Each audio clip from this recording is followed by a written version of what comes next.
Hello, I am Baal Kadmon, and I would like to thank you for watching and or listening to this video.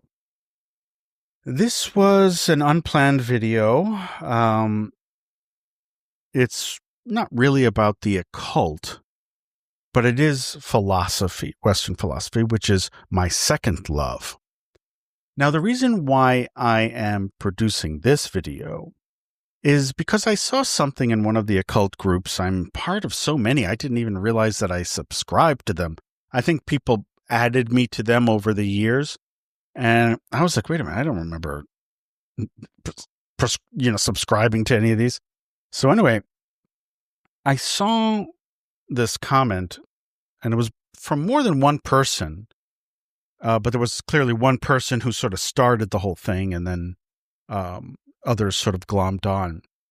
And it was this use of the term Übermensch, which is from the philosophy of Friedrich Nietzsche. Now, they used it in a way that was aggressive. It seemed it was misogynistic. It was almost racist, like an elitist, right? As if they were using it as like, look, I'm an Übermensch, And Übermensch just sort of means Superman or Overman in German. And I'll get into all that a little bit in a moment. And then I was thinking, my God, God bless these people. But they don't even know what the fuck they're talking about, okay? They don't know they clearly don't understand the Übermensch concept or what Friedrich Nietzsche even meant by it. And, there was this one phrase, someone who was actually against the comment was saying, oh, you shouldn't use Friedrich Nietzsche because he was a Nazi, blah, blah, blah. By the way, he was not a Nazi. If anything, he was against Nazism. And so in this podcast, in this video, I'm going to sort of set this stage, set the record for this. I know it's not a cult, but it was in an occult group, so I thought, I have to do something, right? Philosophy, like I said, is my second love. And so I'm very familiar with Friedrich Nietzsche's work. And so in this video, and it might be a little bit long, but I hope you do enjoy it, I'm going to get into what the Übermensch really means and whether Nietzsche had anything to do with Nazism. So I really hope you enjoy it. So when we hear the word Übermensch, okay, it's often translated as Superman or Overman. Some people obviously, they're looking, oh, look, this is a caped comic hero, right? Some brutish type of villain. But Nietzsche's original idea is completely different. And he introduced it in his 1883 book, Thus Spoke Zarathustra.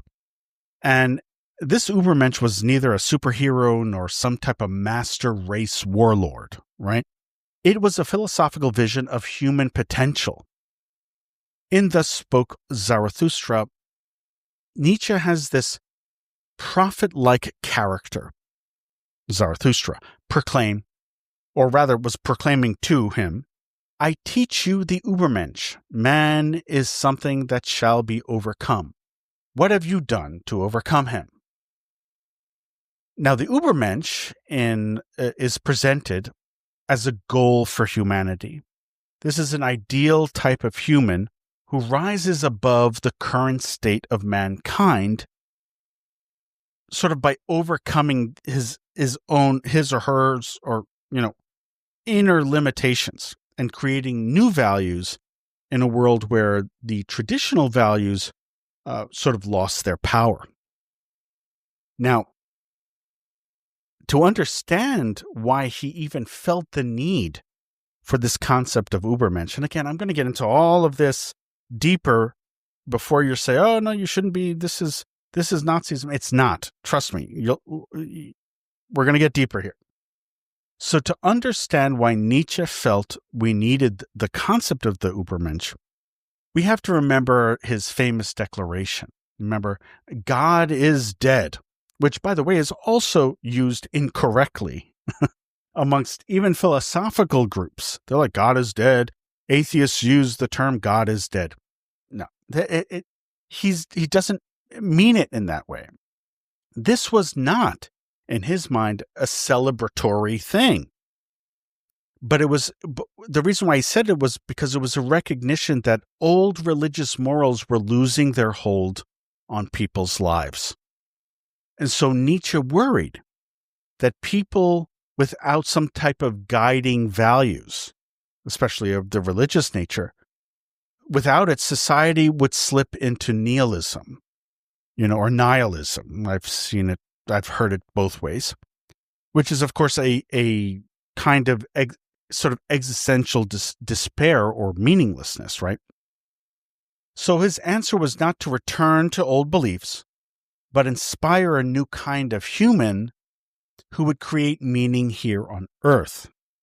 So as Zarathustra said in the book, the Übermensch shall be the meaning of the earth. Remain faithful to the earth and do not believe those who speak of otherworldly hopes.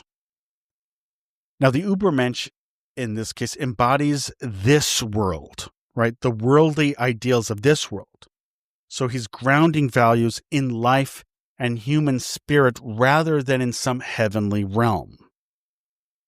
Now, what's really crucial here is that Nietzsche never claimed that any Übermensch had yet existed. It was sort of this idealized vision, avatar of the future, right? And it was a challenge to future generations to become what you are and to push humanity forward. Now, he hinted at figures he admired, during all of his works that had this greatness of spirit. And he named some as Socrates and Jesus and Leonardo da Vinci, Shakespeare, Napoleon, and although Napoleon's a little rough, as examples of this excellence, right? But he maintained these were inspirations, not actual Übermenschen. Okay, they were not the Übermensch themselves. They were just sort of inspired. And don't worry, again, I'm going to get deeper into why this is not as bad as you might think it is. So what makes the Übermensch special? It's not any aristocratic lineage or physical strength, but a kind of inner transformation and creativity, essentially what Jung called a person who is individualized, or rather achieved individuation, right? So Nietzsche describes humanity as a bridge between the animal and the Übermensch. And he says, a rope tied between beast and overman, a rope over an abyss. What is great in man is that he is a bridge and not an end. So what he's saying in this sort of a little bit overly poetic way, humans are not final products. We're an experiment. We're always in a transition, right? And you can experience that in your own life, right? There's always a transition. So the Übermensch is the beyond man, the next evolutionary step in our spiritual and cultural, in spiritual and cultural terms. And it's achieved when we overcome the petty aspects of what we have in our own nature and realize our higher potential. So what qualities define Nietzsche's Übermensch? And this is where we're going to starting to debunk some of the bullshit that's out there. Rather than cruelty or domination, the Übermensch is characterized by creativity, self-mastery, and an attitude that's sort of life-affirming. Nietzsche believed that underneath all of the bullshit human behavior that happens, that there's a force under us, right? And he called that the will to power. And it's not just the will to dominate others. Again, that's a complete misunderstanding. But fundamentally a drive to expand and to assert ourselves and grow. It doesn't say to be aggressive, but assertive, right? But in a positive sense, this is the will to power over oneself. The ability for us to control, the various impulses that we have, to overcome fears that we have, shape ourselves and our life in a creative way. So an Übermensch challenges this will to power inward. And that makes him overcome his perceived weaknesses. And it organizes, as he says, organizing the chaos within. So in Nietzsche's philosophy, such a person is what he called an artist of life, someone who creates new values as an artist creates beauty. So so a person would be like breaking from the herd, like conformity, right? And saying yes to the various shit that happens to us in life. So the Übermensch represents the full realization of human potential and freedom, not some bullshit Aryan racist agenda. That is not what Nietzsche meant. In fact, if they really read any of these books, they would realize it doesn't. So let's look at some common misunderstandings of the Übermensch. I mentioned some before, but I'm going to go a little bit deeper here.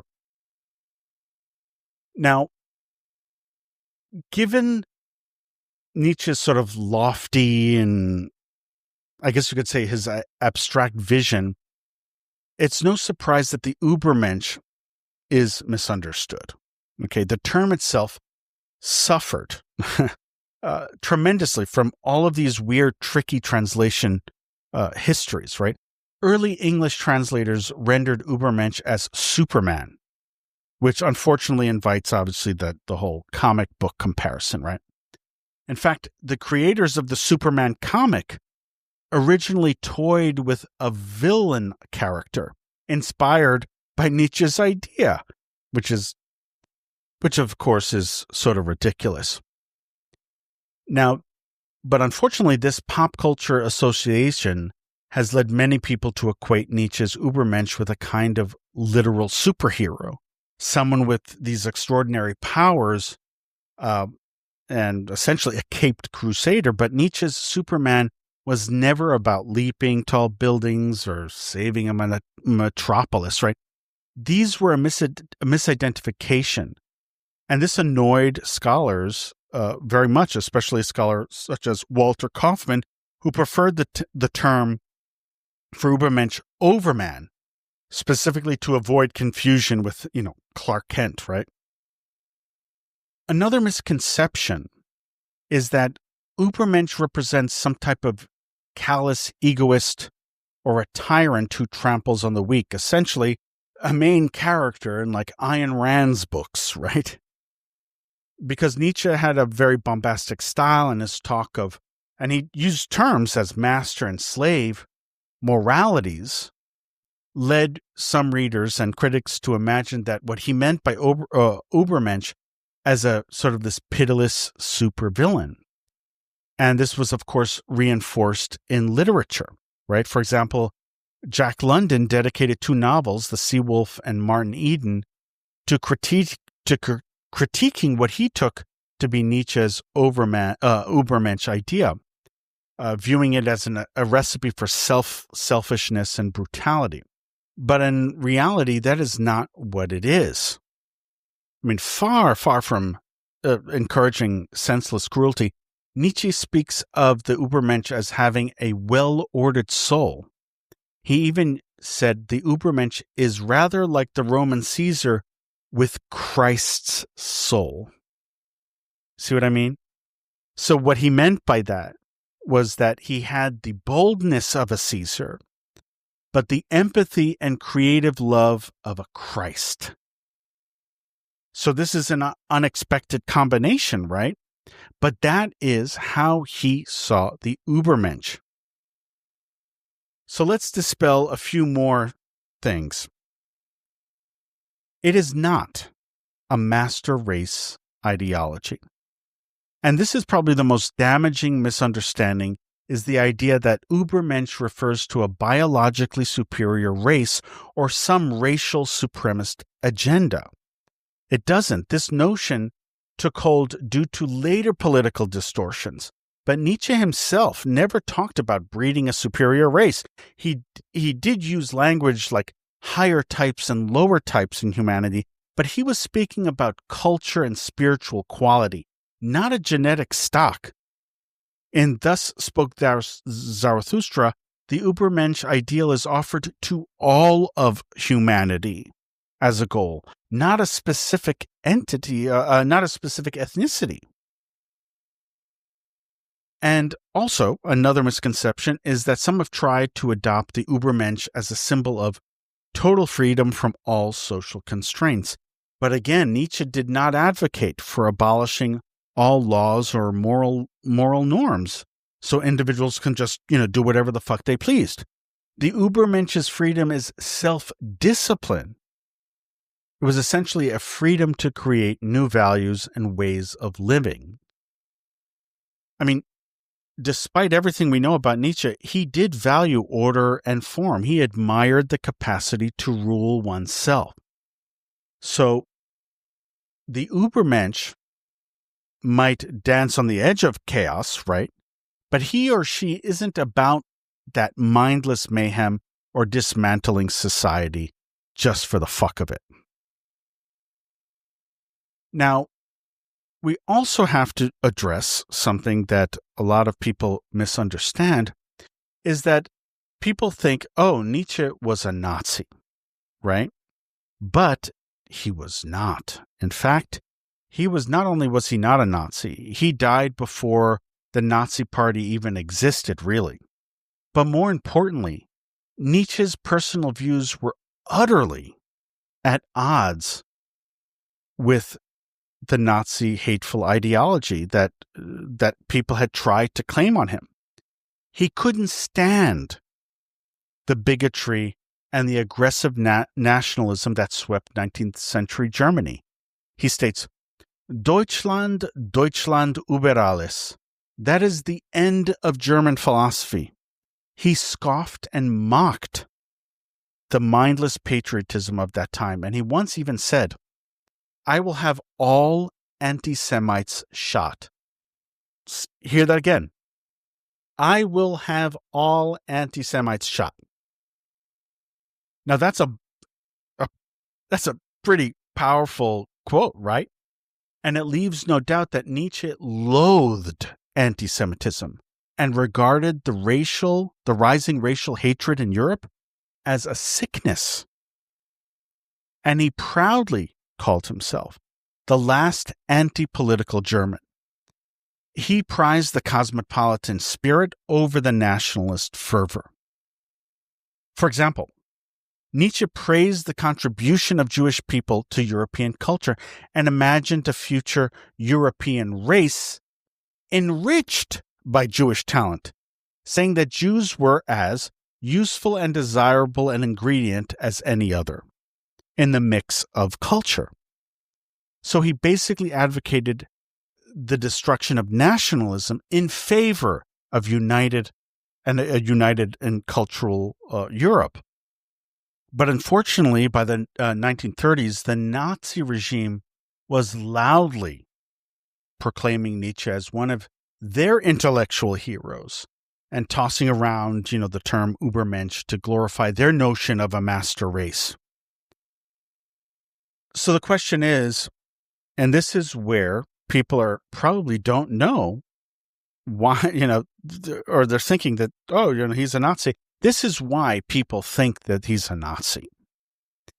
And the answer to that is largely in the manipulation of his sister, Elisabeth förster-nietzsche, and a bunch of later interpreters who twisted Nietzsche's words. Elisabeth, his sister, embraced the anti-Semitism and nationalism of her era. And she married an outspoken anti-Semitic agitator. His name was Bernhard Forster, and even helped him attempt to found an Aryan utopian colony in Paraguay in the 1880s, which eventually failed. Now, Nietzsche, who was alive when his sister was married, was so disgusted by her husband's anti-Jewish rants that he refused to attend her wedding. Unfortunately, though, and this is the sad part, is that in 1889, Nietzsche suffered a mental collapse, and people aren't sure what it was. Maybe it was syphilis, who knows. And from that point until his death in 1900, he was incapacitated and he wasn't able to manage his own affairs. So Elizabeth swooped in to take charge of her, her brother's estate and his writings and all that. So for nearly 40 years after Nietzsche's death, his sister became the curator, but I guess you could say, she was the curator, but she was also the censor and spin doctor of his literature. She was the gatekeeper who decided what would be published and what would not.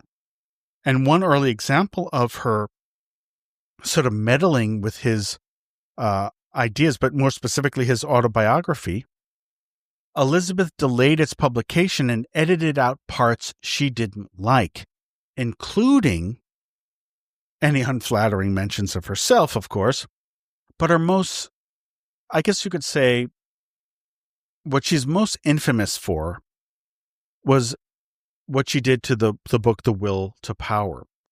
And Nietzsche never actually published the book by that title. It was sort of an idea that was, toyed in his own mind, but he later abandoned it. But after his death, Elizabeth scavenged through his unpublished notebooks and pulled out fragments, and so many of them out of context, and stitched them together into a new book she titled The Will to Power, and presented it as if it were Nietzsche's magnum opus. Now, this book, of course, was posthumous, right? But it was highly distorted because it amplified what she liked, what she understood, as sort of the idea of the Übermensch as being a heroic leadership, harsh judgments on weakness, and all of that. And she omitted a lot of the nuance and contrary passages. So she cultivated the Nietzsche archive in Weimar, Germany, and turned it into essentially a Nietzsche-themed salon for German ultranationalists, which is crazy. So these people went so far as to claim that Nietzsche's real philosophy was to be found in his unpublished notes, which, of course, she doctored. Now, I can't stress enough how sympathetic his sister was to Nazism. She was a very enthusiastic supporter of Hitler. Adolf Hitler himself visited the Nietzsche archive in 1933. And by then, Elizabeth, his sister, fawned over Hitler and ceremoniously presented Hitler with Nietzsche's own walking stick as a gift. So his philosophy, as we saw already, he was not anti-Semitic, but we could see that his philosophy was now in these compromised hands, and the Nazis found plenty of selectively edited quotes and concepts that they could cherry pick. I mean, Hitler and his all of his propagandists seized on the term Übermensch, and they, of course, recast it as a racist term, proclaiming that the Aryan was the master race destined to rule, and all others, whom they labeled, everyone else who was not Übermensch, were the Untermenschen, or the subhumans, who were, of course, in their eyes, inferior. But to be clear, Nietzsche never used the term Untermensch and would have been completely disgusted by how it was used, because his vision of the Übermensch, as I mentioned, was never about establishing a racial hierarchy. Nietzsche was proud of what he imagined as just being this individual, a person who's achieved individuation, right? Now, in all fairness, of course, we have to say that Nietzsche's writings were a little bit complex and a little bombastic, but it is pretty clear that Nietzsche did not shy away from praising, certain warlike virtues or criticizing egalitarianism. This is something that, unfortunately, the Nazis would spin to their advantage. But the key context is that Nietzsche was talking about individuals and cultural health, not races or states. And so the Nazis read or misread The Will to Power and his other works to paint Nietzsche as this kind of proto-fascist, which he was not. Now, it was only later in the 20th century that scholar Walter Kaufmann, who worked really hard to rehabilitate Nietzsche's reputation, going back to all of these unedited texts and highlighting Nietzsche's actual stances, he really worked hard, and it became recognized in academia that Nietzsche was not a proto-Nazi. He was in many ways a victim of the Nazis when you really think about it, or at least they appropriated his work. And essentially what they did was they took his work and they made it into fake news, so to speak. And I'm sure we are all familiar with that term. Now, I want to discuss something else. I know we're going, pretty long here, but this is really important because, people already misunderstand Nietzsche as it is. There is this other concept that Nietzsche believed in, and at first this might feel a little bit unrelated, but it is entirely related to the Übermensch. And we can't really explore the Übermensch without completely touching upon this concept that Nietzsche called eternal recurrence or eternal return. Now, when we first look at it, this might seem like a completely wild notion. I mean, the idea that in his understanding is the idea that time and life repeat themselves over and over again infinitely. Don't worry, I'm getting to a point here. In his book, Thus Spoke Zarathustra, Nietzsche introduces eternal recurrence as a source of like a challenge, right? He says, if you knew your life would recur eternally, exactly the same each time, how would you react? Would that thought like fill you with despair, or would you embrace it joyfully, So Nietzsche represents this thought, it's more like a thought experiment, right? As the ultimate test of an affirmation that do you love your fate, or are you completely against it? Is the thought of you coming back again and again and again forever in the same very life disturbing to you? Now, you're probably thinking, well, some of us might be like, oh, yeah, I love my life. I don't mind if I come back 1,000 times. But most of us, I will say, is probably not so much, right? So we're probably thinking, oh, I made so many mistakes and regrets and blah, blah, blah, and all that. So most of us would not like this idea of eternal recurrence. So now, to get to the point, it's like, how does this connect to the Übermensch? Think of it in this way. The Übermensch is the person who can pass this test, who would say yes to eternal recurrence, right? To Nietzsche, the ability to not accept the eternal recurrence of life is to be someone who is unhappy with their life.